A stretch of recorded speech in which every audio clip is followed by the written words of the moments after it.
Jesus é rejeitado em Nazaré. Tendo saído dali, Jesus foi à sua terra, e os seus discípulos o acompanharam. Chegando o sábado, começou a ensinar na sinagoga e muitos, ouvindo-o, se maravilhavam, dizendo: De onde lhe vem tudo isso? Que sabedoria é esta que lhe foi dada? E como se fazem tais maravilhas por suas mãos? Não é este o carpinteiro, o filho de Maria e irmão de Tiago, José, Judas e Simão? As suas irmãs não vivem aqui entre nós? Escandalizavam-se por causa dele. Jesus, porém, lhes disse: Nenhum profeta é desprezado, a não ser na sua terra, entre os seus parentes e na sua casa. Não pôde fazer ali nenhum milagre, a não ser curar uns poucos doentes, impondo-lhes as mãos, e admirava-se da incredulidade deles. Jesus percorria as aldeias vizinhas, ensinando as instruções para os 12. Chamou os 12 e passou a enviá-los de 2 em 2, dando-lhes autoridade sobre os espíritos imundos. Ordenou-lhes que não levassem nada para o caminho, exceto um bordão, nem pão, nem sacola, nem dinheiro, e que fossem calçados de sandálias e não usassem 2 túnicas. E recomendou-lhes: quando vocês entrarem numa casa, fiquem ali até saírem daquele lugar. E se em algum lugar não quiserem recebê-los nem ouvi-los, ao saírem dali sacudam o pó dos pés em testemunho contra eles. Então, saindo eles, pregavam ao povo que se arrependesse, expulsavam muitos demônios e curavam numerosos enfermos, ungindo-os com óleo. A morte de João Batista. Isto chegou aos ouvidos do rei Herodes, porque o nome de Jesus havia se tornado conhecido, e alguns diziam: João Batista ressuscitou dentre os mortos, e por isso forças miraculosas operam dele. Outros diziam: é Elias. Ainda outros diziam: é profeta como um dos antigos profetas. Herodes, porém, ouvindo isto, disse: é João, a quem eu mandei decapitar, que ressuscitou. Porque o próprio Herodes havia mandado prender João e amarrá-lo na prisão por causa de Herodias, mulher de seu irmão Filipe, com a qual Herodes havia casado. Pois João lhe dizia: você não tem o direito de viver com a mulher do seu irmão. Herodias odiava João Batista e queria matá-lo, mas não conseguia fazer isso, porque Herodes temia João, sabendo que era homem justo e santo, e o mantinha em segurança. E quando o ouvia, ficava perplexo, embora gostasse de escutá-lo.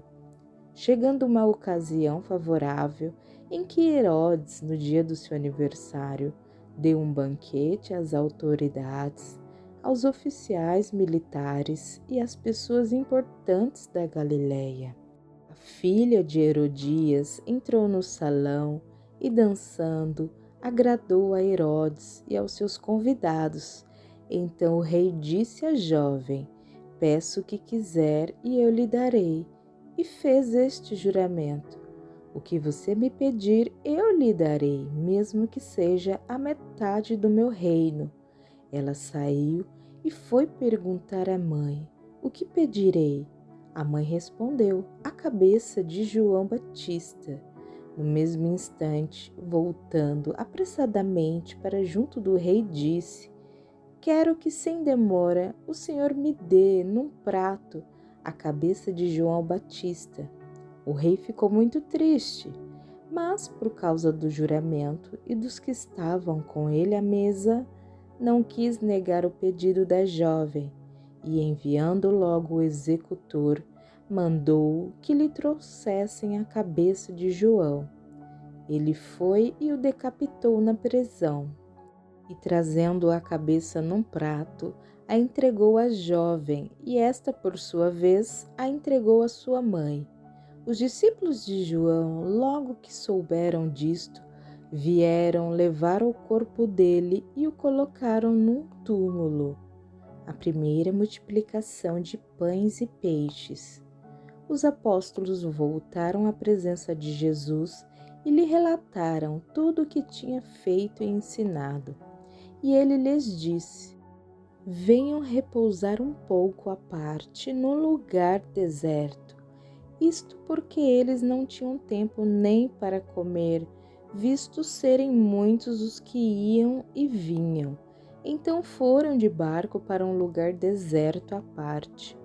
Muitos, porém, os viram sair e, reconhecendo-os, correram para lá a pé de todas as cidades e chegaram antes deles. Ao desembarcar, Jesus viu uma grande multidão e compadeceu-se dela, porque eram como ovelhas que não têm pastor, e começou a ensinar-lhes muitas coisas. Como já era bastante tarde, os discípulos se aproximaram de Jesus e disseram: este lugar é deserto e já é bastante tarde. Mande essas pessoas embora, para que, indo pelos campos ao redor e pelas aldeias, comprem para si o que comer. Jesus, porém, lhes disse: deem vocês mesmos de comer a eles. Mas eles disseram: iremos comprar 200 denários de pão para lhes dar de comer? E Jesus lhe disse: quantos pães vocês têm? Tratem de descobrir. Eles foram se informar e responderam: 5 pães e 2 peixes. Então Jesus lhes ordenou que todos se assentassem em grupos sobre a relva verde. E eles o fizeram, repartindo-se em grupos de 100 e de 50. Jesus, pegando os 5 pães e os 2 peixes, erguendo os olhos para o céu, os abençoou. Depois partiu os pães e os deu aos seus discípulos para que os distribuíssem. E também repartiu os 2 peixes entre todos.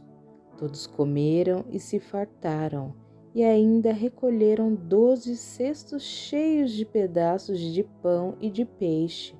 Os que comeram os pães eram 5.000 homens. Jesus anda sobre o mar.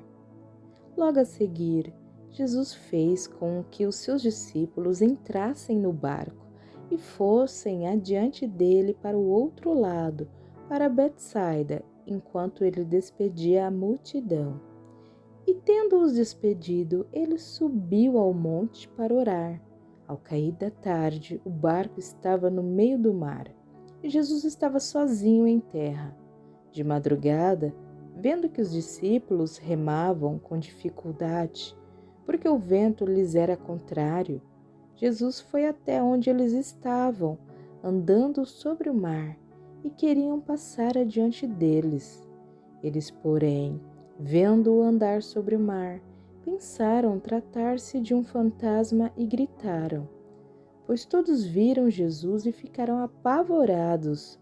Mas Jesus imediatamente falou com eles e disse: coragem, sou eu, não tenham medo. Então subiu no barco para estar com eles e o vento cessou. Ficaram totalmente perplexos, porque não haviam compreendido o milagre dos pães, pois o coração deles estava endurecido. Jesus cura em Genezaré. Estando já no outro lado, chegaram à terra de Genezaré, onde atracaram. Saindo eles do barco, o povo logo reconheceu Jesus, e eles percorreram toda aquela região. Começaram a trazer em leitos os enfermos e os levavam para onde ouviam que ele estava. Onde quer que ele entrasse, nas aldeias, cidades ou campos, punham os enfermos nas praças, pedindo-lhe que os deixassem tocar ao menos na borda da sua roupa. e todos os que tocavam nela ficavam curados.